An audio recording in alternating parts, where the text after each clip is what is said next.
આજે અમદાવાદ શહેરના સરખેજ વિસ્તારમાં મોટા પાયે દબાણ દૂર કરવાની કાર્યવાહી હાથ ધરવામાં આવી.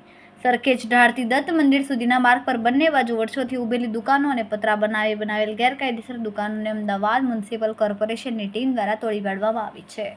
દત્ત કોરિડોરના નિર્માણને ધ્યાનમાં રાખીને સમગ્ર માર્ગને વધુ પહોળો અને વ્યવસ્થિત બનાવવાની કામગીરી શરૂ કરવામાં આવી.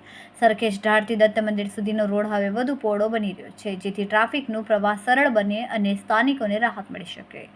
એએમસી દ્વારા કરવામાં આવેલી આ કાર્યવાહીમાં ખાસ કરીને રસ્તા વચ્ચે આવેલી માંસ અને મટનની દુકાનોનું પણ દબાણ દૂર કરવામાં આવ્યું. આ પગલાંને કારણે સમગ્ર માર્ગ વધુ સ્વચ્છ, વ્યવસ્થિત અને આધુનિક દેખાવ મેળવશે. આ સાથે જ દત્ત કોરિડોરના વિકાસ માટે અંદાજે ₹7.87 કરોડનો ખર્ચ મંજૂર કરવામાં આવ્યો છે.